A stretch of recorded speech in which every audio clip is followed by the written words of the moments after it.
All right, what I need right now is for all you fat, out of shape, living in your mom's basement, WWE fanboy sweat hogs to turn your speakers up to hear the voice of what a real man sounds like. Hit the music. Soldiers of Shoot. All right. Captain of SAG, Soldiers of Shoot, we back, baby. And tonight we're going to talk a little WWE Raw.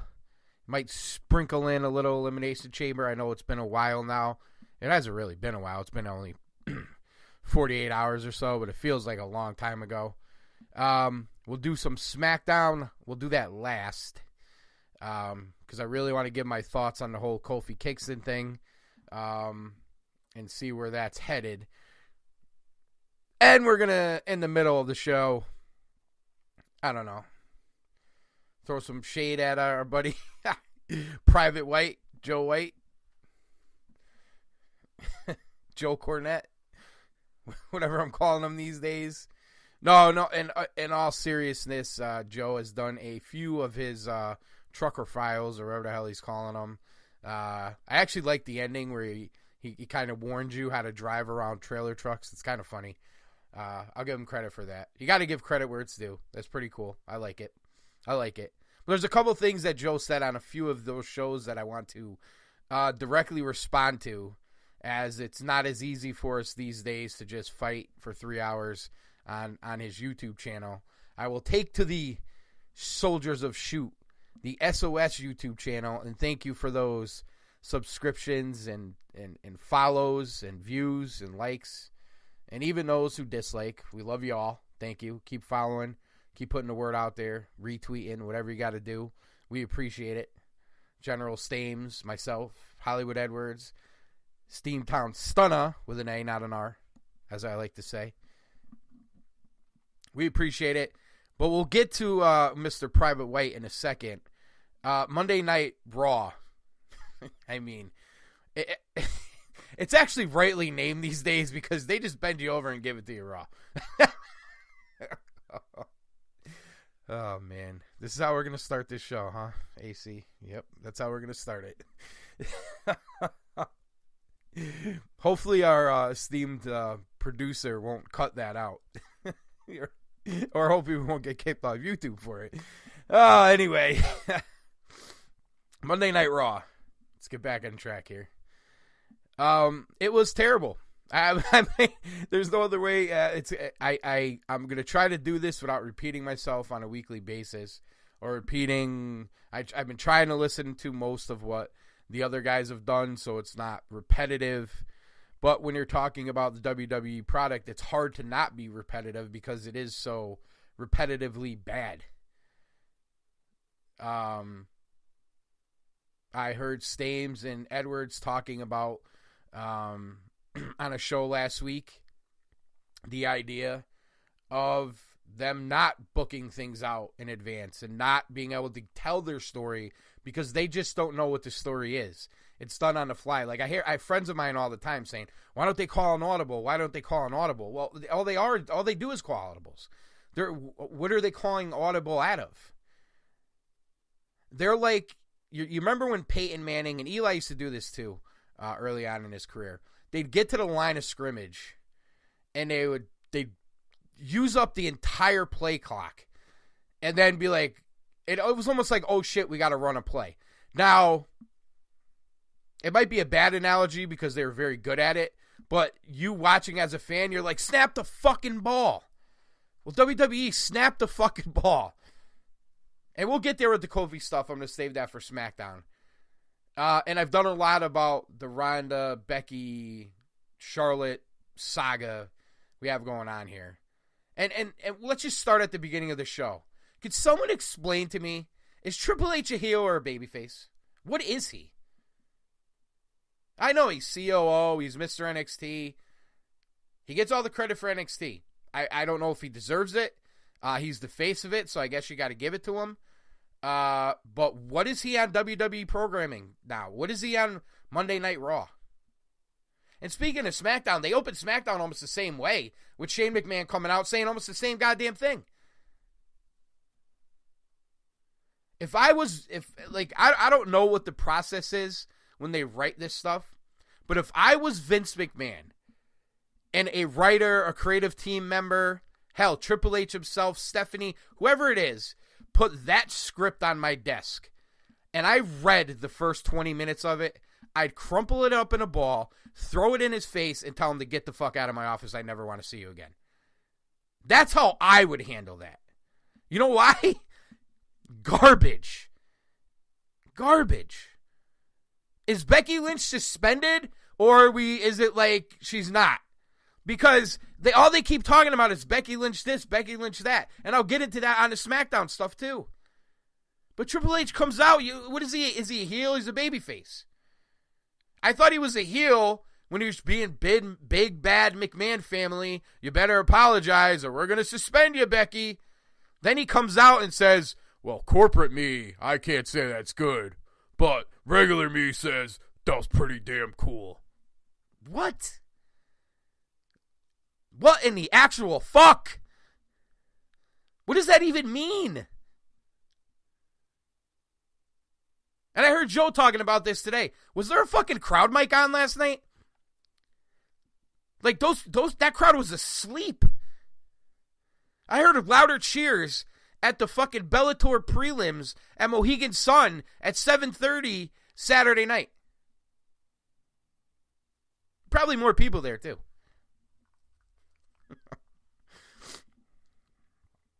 I mean, when you open a show like that, like, come on. And I want to talk about this NXT stuff they're doing.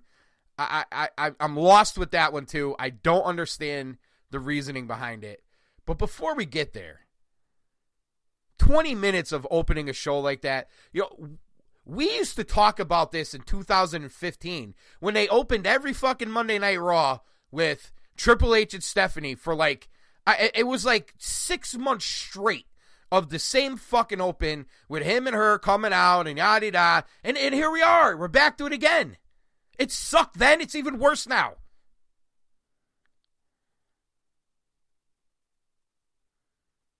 This is supposed to be not only the flagship programming for the WWE. This is supposed to be the flagship show.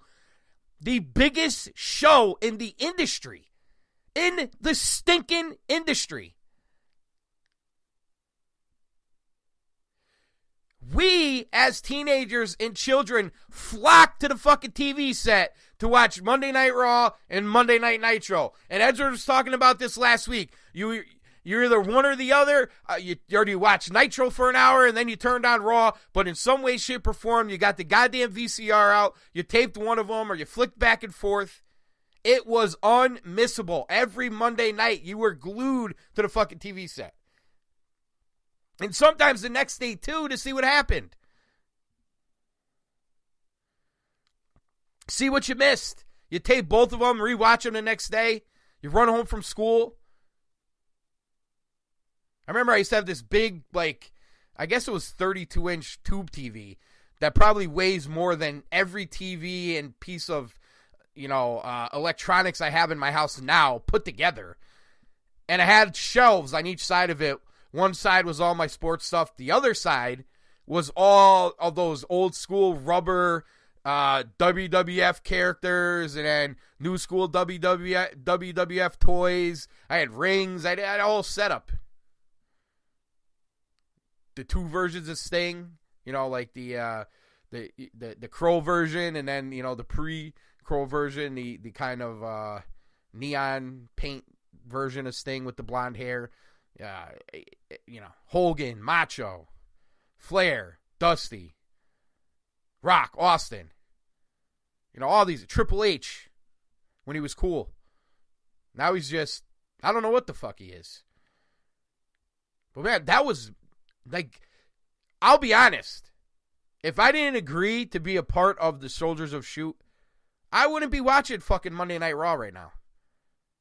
I have a hard time watching it as it is. It is terrible. The promo that the Boston Hug Connection did about winning the tag titles. Terrible. Boss time. It's boss time. And the fucking announcing, my God. Could it be any... Corey Graves actually sounds decent only because everybody else he's with is terrible. Michael Cole, terrible. What the fuck is their name? Ambrose's wife there. Are they married? Girlfriend? Whatever the fuck she is. It's awful. And she's terrible. She's awful. Terrible. It's like that chick that's on... I'm not trying to be sexist here. I mean, it's really not a woman thing. You're either good at it or you're not. But there's a woman, I shouldn't have said chick. There's a woman on Sunday Night Baseball, a softball player that's doing Sunday Night Baseball. Again, par for the course with this stuff, okay? All right, I'm tread lightly here. But she's bad. You got the same Renee Young over here. And I can't remember I'm not even going to waste my time looking it up because you don't care, nor do I. There's a woman on Sunday Night Baseball. She's terrible. That's what Renee Young reminds me of. Graves is going on about his thing. Cole's going on about his thing. And then she chimes in with some stupid fucking shit left. And it's like, what? Stop already. There was one specific moment where she was like calling out Baron Corbin for having no respect in front of children. He's a heel. He's the bad guy. He's supposed to make the children hate him. That's his job, Renee. Okay? There's supposed to be heels in wrestling. Good versus evil. I know you all forgot about it, but it's supposed to happen. If he's nasty to a little kid, he's supposed to be. Heel wrestlers back in the day when we used to go to shows were fucking dicks to us because they're supposed to be, because you're supposed to hate them. Baron Corbin's supposed to be hated. He's supposed to be booed. He's supposed to be disrespectful. He's a heel. My God.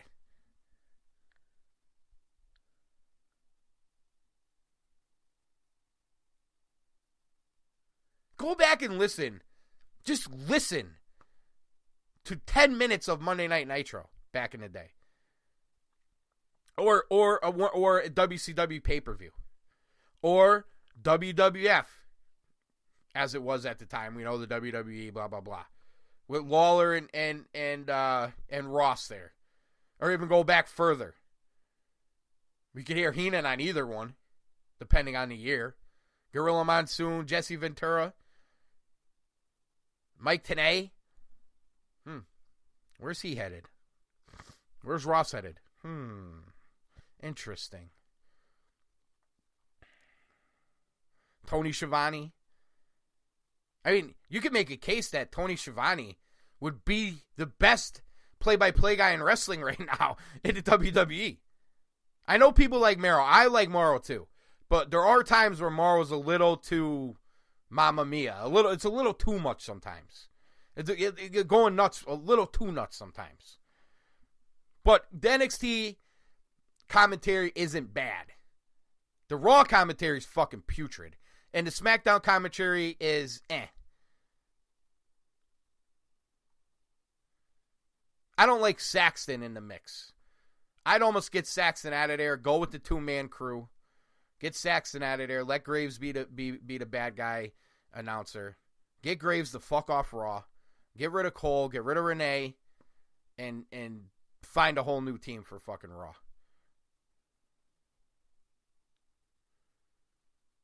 So I guess we're sticking with this Charlotte Flair, Ronda Rousey thing for now. I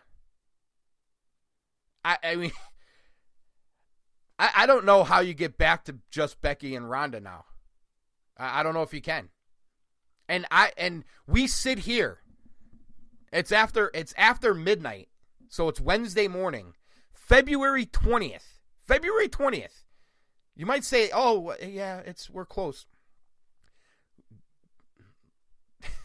Guys and gals out there, even you people who haven't decided what you are, and I mean that with all due respect. I really do. I really do. You know, there might be some people listening that just don't know yet.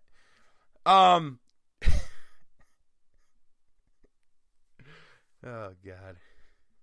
They should make me do this YouTube show at like 12 in the afternoon, not 12 at night. Then again, would it really matter? Anyway, where was I? It's February 20th, 2019. WrestleMania is on, I believe, April 7th. Okay? So you have, what? Another week left in February here. You have the month of March and another week. So let's call it 6 weeks. We are 6 weeks from WrestleMania. 6. What's the card?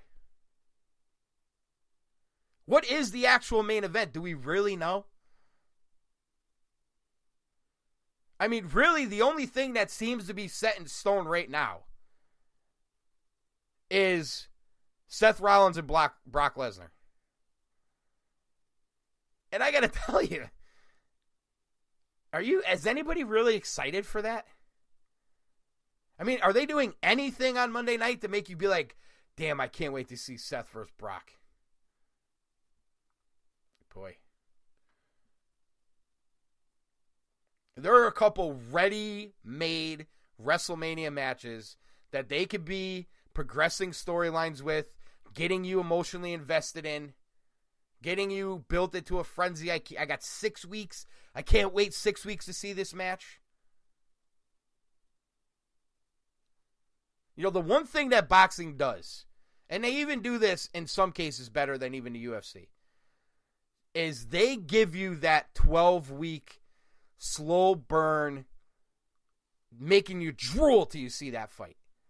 Whether it's a Mayweather-McGregor, whether it's Canelo Triple G, whether it's Deontay Wilder and Tyson Fury. I could go on and on. I'm just talking the big matches here, the big fights. What's the big fight? What's the big match? What's the main event? What are you out there saying, I cannot wait for WrestleMania because I want to see this? They took a year, not so long ago, to build up the main event to WrestleMania. And it was epic. Rock Cena. And listen, I know they don't have any Rock Cenas right now. I understand that. But at the same time, this is bad. It's not good. How are you getting to these matches that people want to invest in?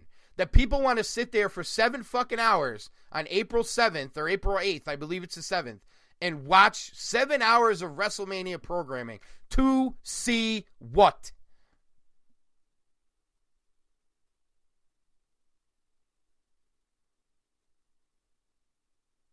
Exactly. Silence. Because you don't fucking know. Oh, you could read all this stuff on the dirt shits. Okay. If that's how you want to spend your time, getting spoilers on dirt shits so you could get excited about something, I'm glad you turned the volume up then. Oh, boy. Before I get to White, let's do the NXT guys really quick. And this kind of plays into SmackDown as well. So I'll the SmackDown stuff, we're going to, do the opening and then Kofi pretty much. And the Asuka segment I want to talk about. But let's do the NXT guys. Obviously, anybody who's listened to me over the years knows Tommaso Ciampa, Johnny Gargano, Ricochet. Those three specifically, I've seen them on the indies many times. I love all of them. I love everything they do. I think they've been doing a tremendous job in what I've seen in NXT. And like I said last week, I'm going to be balls deep in NXT for now. I don't know why, but I need something. I will be covering heavily the ROH 17-year anniversary, as the main event is Matt Taven and Jay Lethal. So we're going to start talking about that soon. But I need something in wrestling, so let's try NXT, because Monday night is not cutting it. And although Tuesday's a little better, it's still the same crap. So, and I heard White talking about this earlier. You brought up all these NXT guys back in November or whenever hell it was, and I wasn't watching then. So there's not much going on. EC3 beats Ambrose, loses to Ambrose, and we didn't see him. Okay. He's off to a fly. He's off to the specific NXT way of coming into WWE. Take all the momentum you have, shove it down the fucking toilet, take a plunger, get it really enlarged in a goddamn drain, and then pray that the pipe bursts. But if not, you'll end up in a fucking septic system, which 9.5 times out of 10 is what happens with every single person they bring up from NXT, not named Kevin Owens and Tyler or the Shield members, Ambrose, Rollins, and they're early on NXT. They're really prior to all this stuff. Owens, okay. Sami Zayn had a nice little run, I guess. I guess you can't call Balor's run a total failure yet. I don't love it, but I never really loved him that much anyway, so I'm not surprised he is where he is. Let's see, other NXT guys. I mean,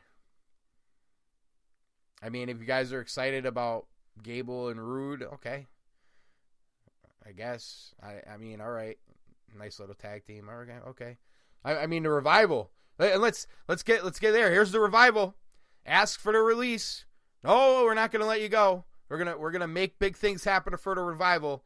We're gonna put the tag straps on them, and then they're gonna fucking lose to two guys from NXT that aren't even being. It's not even they're locked into the Raw brand. Again, I love Gargano and Ciampa. This has nothing to do with them. This has to do with how they're being utilized on the main roster, and I don't even know why. Go through the list of champions the WWE has and what the fuck they're doing.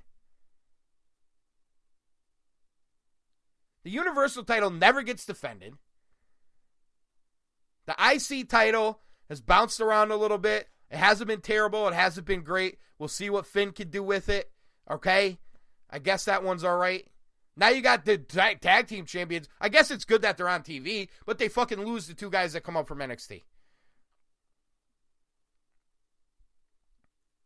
R-Truth wins the U.S. title, and he's like banished from TV.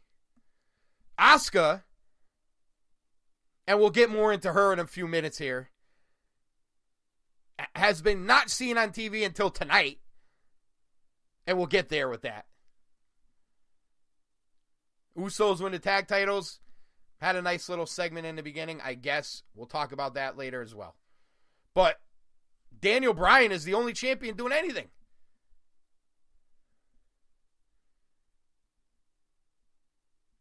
So you're bringing these guys up. You bring up Aleister Black. What is I almost said Elias Sampson. Is Elias like a stepping stone? What the fuck is he? We don't have his babyface, then he's a heel, then he's a babyface, then he's a heel. Here we go. The guy that actually has some fucking ability with the stick in his hand, that can speak on the microphone, that gets a crowd reaction, and they do absolutely nothing constructive with him. Nothing interesting with him. And he fucking loses to Aleister Black. And you can hear a fucking pin drop when it happened. Wonderful. Aleister Black's, I love him too. He's great. Great matches in NXT. His entrance is cool. He's a bad dude. Like him. Cool. What the fuck is he doing on Raw? What the fuck is he doing on SmackDown?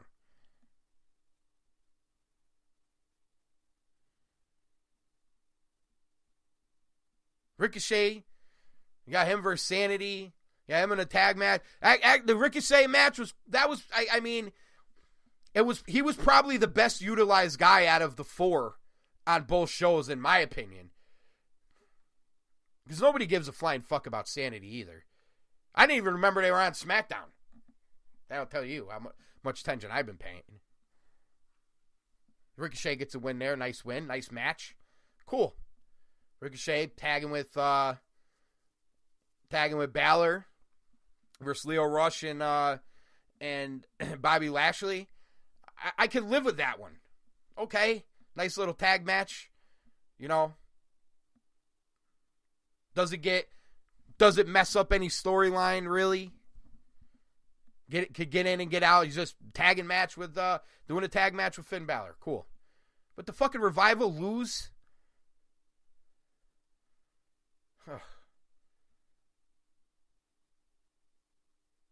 Why the hell do you need 2 tag team champions? You got 2 women's champions, 2 tag team champions, a women's tag team championship, a U.S. title, an Intercontinental title, and a WWE title. And then you have a Universal title that's been held hostage by Brock Lesnar for the better part of its existence.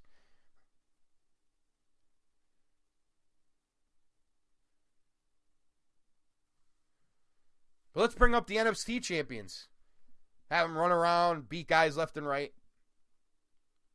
It's Showcase? Are the subscriptions down on the network? Is that what it is? You know, I said this to Edwards through text last night. Do we really know how many people are watching NXT or watching takeovers or watching pay-per-views? How do we know? Maybe their fucking subscriptions are falling again. So, let's bring in the NXT guys, have them win, and make people subscribe so they can watch them. But that's the problem with the product. They're just trying to sell you something. They're not trying to give you a very good product to watch, give you an entertaining product to watch. So they resort to these tricks, and it doesn't flow well, and it makes you question what you're watching.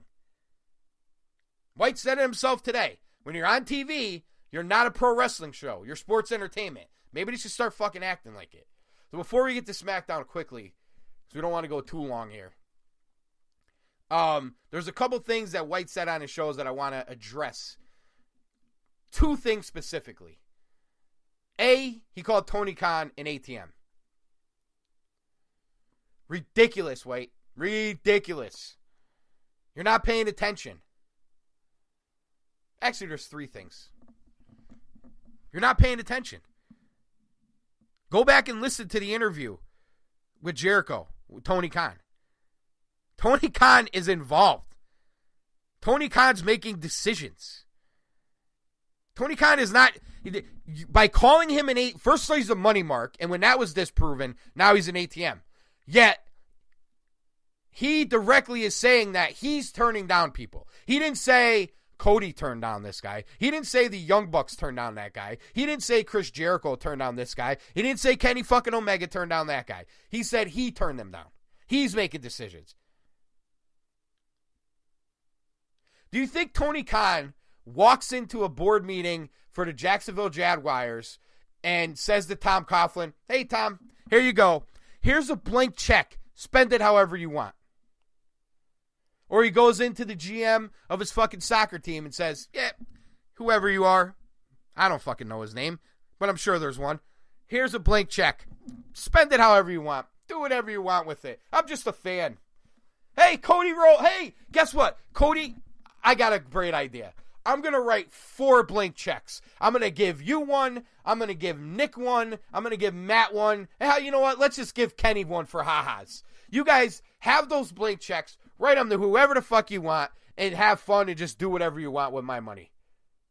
And guess what? When we run out, we'll just go to my father." Come on, man. You really fucking think that's how this is going to work? I'll tell you what. If that is the way it is, it's not going to work. So you'll be right, and you'll all be happy, and AEW will fail, and Tony Khan will look like Dixie Carter, and you'll all be right, and you could call us all whatever the fuck you want to call us. But Edwards' name said it best. We are not rooting for the demise of the WWE. We're rooting for a good fucking wrestling product somewhere on this planet.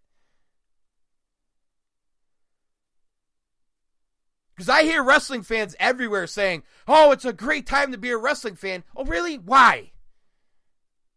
Somebody please explain to me why. I go to fucking indie shows. I try to watch ROH. I try to watch New Japan at times. I watch this garbage on Monday nights. This half of garbage on Tuesday. Sticking my nose in NXT again a little bit.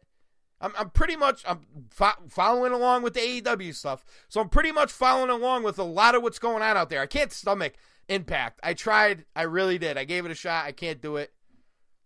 The lucha thing's I'm kind of beyond it now. Well, yeah, there's a lot of talent out there. Trust me, I know. I see it with my own fucking eyes. And there's a lot of people in the business I like that I want to see succeed. But what's so fucking great about pro wrestling right now? What's so great about sports entertainment right now?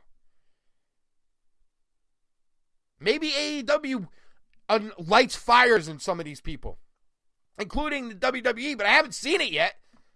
You know, everybody says, you really think they brought those guys up from NXT because they're afraid of AEW?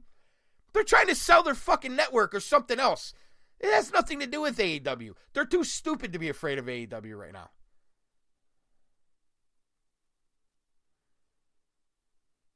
You know when they're going to be afraid of AEW?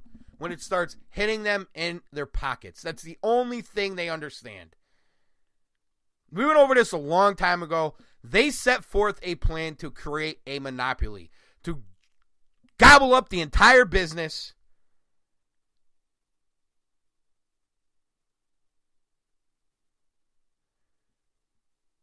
I heard those two jerks that White turned us on to a couple weeks ago. We're going to get to another aspect of them, too. Whatever. Yeah, you might like them. I shouldn't call them jerks. I don't really know them. I don't care for what they were saying. I didn't listen to the whole thing, but I have a couple opinions on why they were saying a lot of things they were saying. That's fine, but I heard them say this, that AEW is going to be the end of ROH, and I've heard other people say that out. AEW, they're going to gobble up all these guys, and they're going to kill ROH, and they're going to kill New Japan, and they're going to do that. Yet Tony Khan, that's not what he's saying at all, and that's not what they're doing. They have a group of guys that were linked together that all became free agents at the same time. Timing was right to try something different. They were all wanting to, and had the ability now to try something different, make their own mark on the business, and that's what they're going to try to do. And that's a good thing. If you want to blame anybody for rape and pillaging ROH, look at the fucking WWE roster. Please. And you want to know something else? ROH has done this to themselves. They don't put the money into the product they should. They sit there with those 6-week-old taped TV shows where everybody knows what happens. They have the weekly show right after the pay-per-view from 6 weeks prior. I've always said this. ROH is a fucking roller coaster. They start, as you get closer to the pay-per-views, you start going up there. Climbing. Pay-per-view, boom, you hit this top. And as soon as the fucking pay-per-view ends, wham, you come down. And then you're going through your little squigglies until you get to the next incline.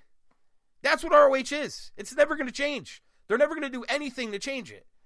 They'll keep filtering in talent, and they got the ROH Dojo, and they linked up with the Monster Factory now, and they're going to bring along young talent. And what's going to happen is the guys that AEW wants and the guys that New Japan wants and the guys that Vince wants and WWE wants, when the contracts come up, they're going to get them. And ROH is going to be what they always are, what they always will be, and they're not going to go out of business. They're not going to go away. They're just going to be what they are. And a lot of these guys leaving may actually help New Japan and ROH because they'll have extra guys to grab in the meantime that may not go to AEW, because AEW is not just grabbing anyone and everyone. If you listen to what they are saying, and if you take them at their word. So one, ATM, don't like it, bullshit. That's White making up stuff in his head again that nobody else actually believes. Okay? So I got you on that one. The second one is, I don't care if you like Conrad Thompson or not, but your take on StarCast is ridiculous. If these dummies are willing to pay $2,000 fucking dollars to bring their half-ass podcasts to basically like a WrestleCon, first of all, depending on what you're bringing your show to, $2,000 is not a lot of money, number one. And my guess would be that at the next one, it's going to cost more because there was such a demand, they can charge more. And the people that can't afford it won't make it. So it's probably going to be more than $2,000 at the next one, as it should be. Because you put a value on something. And if people are willing to pay it, they're probably saying to themselves, fuck, we had to turn people away. We didn't charge enough. It's a business. They're supposed to be there to make fucking money. They're not supposed to be there to hold your hand and say, okay, come on, pillar to post. Guess what? You took the weekend off. How nice of you to come up here to StarCast, and you want to talk to badass Billy Gunn. Hey, you know what? Here's a table. We'll give you anybody you want for as long as you want. You can talk to them about whatever you want, and so is the thing. You're such a nice guy. What fucking world do you live in? What world does anybody live in you think that's going to happen? You know what a booth costs at the Arnold? It's like $30,000. Supply and demand. It's business. And this idea, all these guys are going around saying the same thing on every fucking show. What do you honestly think that all these shows have the same fan bases? If they did it, they'd all wouldn't be there. So who the fuck cares?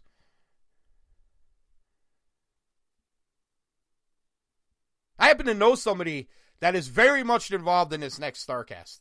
It's going to be very big, and for things like that, it's going to be very expensive. It's going to be very expensive because they can charge for things like that, because they have a value. And it gets rid of the pretenders.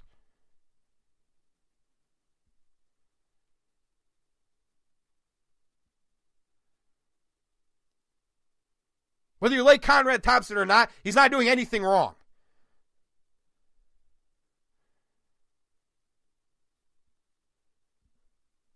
If you're going in there thinking you're going to be treated like a king because you spent $2,000, and those two guys he turned us on to listen to, I don't even remember their fucking names. One of them especially clearly had axes to grind with Cody and Brandy. You can hear that. You can hear it in his voice, in the way he's talking. I gotta push back on you on that one, White. Give me a break. Robbing people or whatever the fuck you're saying. If you don't like Conrad, that's cool. Whatever. You don't have to like everybody. You can shit on him for many things. Even being fat if it makes you feel better. But the idea they did something wrong with StarCast and they're going to do something wrong with the next one by making money off it. What fucking world do you live in? What do you think McMahon would charge you to bring your fucking podcast to WrestleMania? What do you think he's charging all these assholes walking through? Like, access is free. Like Vince is saying, hey guys, thanks for coming to WrestleMania. Access is free today. All right? Yeah, go ahead. Meet Randy Orton. Meet John Cena. Take your time.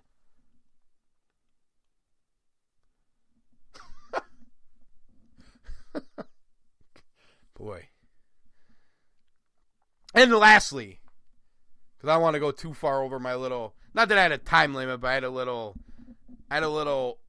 agenda, a little schedule I wanted to keep here. I got one more thing for this is for the last one. This was that other stuff was when you were motoring through Texas. Well, by the time you got to Michigan, I actually liked what you were saying when you were talking about the WWE. But I got one more bone to pick with you. This idea that AEW has to be classy. Did you watch the fucking Attitude Era? Why are you trying to hold Cody Rhodes or Nick Jackson or Kenny Omega or Tony Khan or Chris Jericho or fucking Joey Ryan for that matter to a standard you never even held the WWE to? Give me a break with that one. Classy. Come on, Sonny Kiss is classy, Joe. Come on, you know that's gonna be your favorite AEW superstar, Sonny Kiss. He almost drove the truck off the road when he brought it up the other day. All right, let's move on to SmackDown quickly here. Show opening again. Shane McMahon comes out. I mean, I'm surprised he just didn't even do a Triple H voice. Miz interrupts him. I'm sorry, I let you down. You can call for the rematch. The Usos come out. Pretty much bait Shane into the rematch with Miz as his partner because they're saying the Miz stinks. Shane grants the rematch for Fastlane. So we have a match for Fastlane. And this is the other reason why you don't have matches for WrestleMania. Because they're trying to sandwich two fucking pay-per-views between the Royal Rumble and WrestleMania. If it was me, it'd be Royal Rumble, a whole lot of time to build the stories, and then Wrestle fucking Mania. You don't need the Elimination Chamber, and you damn sure don't need fucking Fastlane. Anyway, so you got a match for Fastlane. Congratulations. There you go. little further into the show, you get Asuka. Asuka's finally back. I mean, she needed some time off after a tough match against Becky at at Royal Rumble. And she does an in-ring interview. And my first thought before she even said a word is, why the fuck do you have a microphone in front of Asuka's face? Why do you have a microphone? She can barely speak English. Oh, Asuka, kill you! Ha ha ha! Why don't they just have her speak Japanese and put fucking subtitles down here? I mean, it'd probably be better. Or they could, like, dub it in and you can see the difference in the mouth movement. Be like an old school kung fu movie. It's so bad. But in everything she said, one thing stood out for me.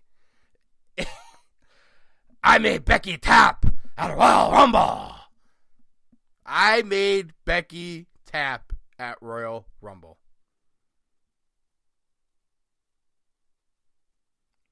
I mean, the tap heard around the world. I mean, I guess what else is there to say? Although Mandy Rose did beat her tonight, and Mandy Rose, I co-sign anything they want to do with Mandy Rose. She's a fantastic wrestler. She's great on the microphone.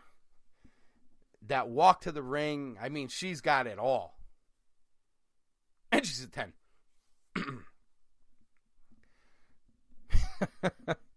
All right, we all know why I like Mandy Rose. Let's be real. Woo, damn. Got the captain of swag hot in this room. Woo. You know, unzip the sweater a little. Woo. Mandy Rose. I co-sign Mandy Rose and whatever they want to do with her. Put her in the main event of WrestleMania. I'm with it. They don't have a main event, so let's make one.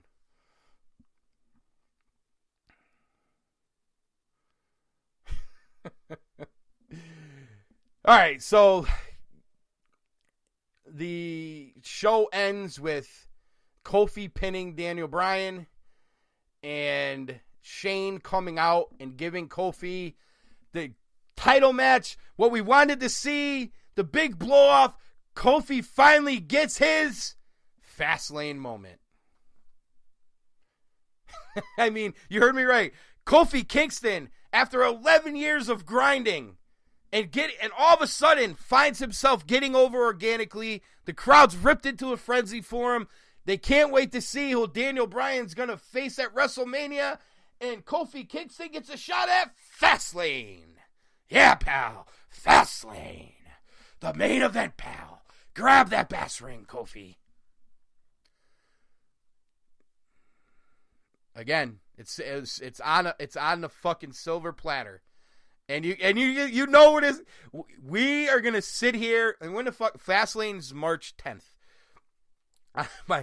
Between March 11th and March 13th, every person on the Soldiers of Shoot network, me, Stames, Edwards, Stunner with an A, maybe even our militia member Q. I'm actually gonna bring in a militia member next week, but we'll make that a surprise. Even our fucking Private Joe White. We're all going to be taking a crap on the WWE when they put old Kofi down the rest one more time. Because we all know it's coming. On the fast lane to WrestleMania.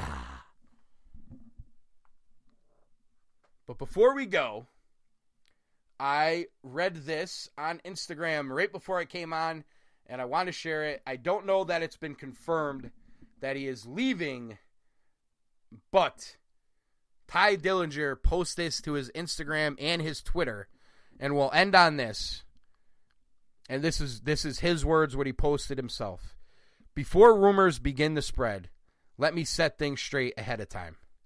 This evening, I requested my release from WWE. In the past 5.5 years with them, I've seen and done some wonderful things. Things I am very proud of and will never forget. I have met and have worked with, unquestionably, some of the greatest talent on this earth, and the pleasure has been all mine. I feel at this time, this decision as extremely difficult as it was, is what is best for myself and WWE. I wish to continue to grow as a performer and offer those paying hard-earned money to watch a show I'm performing on a little more of myself. To the male and female locker rooms, coaches, and producers, to production, ring crew, all the way up to the very top of WWE, and most of all, the fans.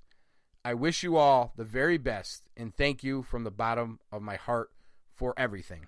Now, I don't know if it's confirmed that he's definitely out, but he has requested his release. Another one unhappy with his role in WWE. And with that, Soldiers of Shoot, Captain of Swag, we out. Soldiers of Shoot.